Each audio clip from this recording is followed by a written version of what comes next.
त्याच्यावर मारहाण केली जाते, अटक केला जातो त्याच्यावर, अशा वेळेस समाज कधीही पुढे येताना दिसत नाही. हे आपण वस्तुस्थिती पाहतोय. परंतु आज एवढ्या परिस्थितीमध्ये आज सत्ताधारी भाजप पक्ष असेल किंवा अनेक संघटना आहेत, अनेक राजकीय पक्ष आहेत, ते फक्त पत्रकारांचा वापर त्यांच्या स्वार्थासाठी, त्यांच्या भल्यासाठी करून घेतात. परंतु पत्रकारांचे दुःख, त्यांच्या अडचणी किंवा त्यांच्या काय समस्या आहेत या मांडण्याचा कोणी प्रयत्नच करत नाही. सध्याचं तर शासकीय आपण जर बघितलं, सत्ताचं शासन यांनी मागील 2 वर्षापूर्वी पत्रकार हल्ला विरोधी कृती समिती आणि अनेक संघटनांनी मोठा जोर लावल्यानंतर पत्रकार हल्ला संरक्षण कायदा मंजूर केला. तो कायदा मंजूर केल्यानंतर तो राष्ट्रपतीकडे आज तागायत त्या कायद्यावर अजूनही सही झालेली नाही किंवा त्या कायद्याची अंमलबजावणी झालेली नाही. एखाद्या खेडेगावामध्ये, एखाद्या ग्रामीण भागामध्ये सरपंच असतो, राहतो. त्या सरपंचाच्या कुठल्या तरी एखाद्या छोट्या घरामध्ये एखादा पत्रकार असतो आणि तो सरपंचाच्या विरोधात असेल, आमदाराच्या विरोधात असेल, खासदाराच्या विरोधात असेल, जर एखादी बातमी लिहिण्याचा प्रयत्न केला तर त्याला त्या ठिकाणी त्रास होतो, त्याला वागू दिलं जात नाही, त्याला राहू दिलं जात नाही.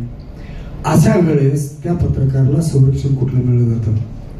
तो जर पत्रकार न्याय मागण्यासाठी, त्याच्यावर हल्ला झाला, त्याच्यावर काय झालं, न्याय मागण्यासाठी गेला तर तो एखाद्या पोलीस स्टेशनला गेला तर त्याची साधी FIR दाखल करून घेतलं जात नाही.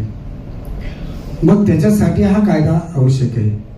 असे अनेक संघटना गेले कित्येक वर्ष मागणी करतो, पण त्या कायद्याची आज तागायत अंमलबजावणी होत नाही. त्याच्यामुळं अनेक आमचे पत्रकार बांधव आपण पाहतोय, वाचतोय, 2 महिन्याने, 4 महिन्याने, 1 महिन्याने, 15 दिवसांनी कुठेतरी पत्रकारावर हल्ला झालेला असतो, काही ठिकाणी निधन झालेलं आहे.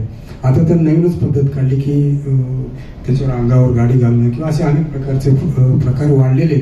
एक दहशत पत्रकारावर निर्माण करण्याची हे सत्ताधारी किंवा जे त्या भागातले गावगुंड असतात, भांडवल असतात, ज्यांना की एक स्वतःची तिथं एक राजशाही चालवायची, ठोकशाही चालवायची, त्याच्यावरून जर पत्रकार एखादा आमचा खंबीरपणे उभा राहिला तर त्याला संपवण्याचा प्रयत्न असं करतात. त्याच्यामुळं आमची कित्येक वर्षाची मागणी की आम्हाला पत्रकार संरक्षण कायदा असावा.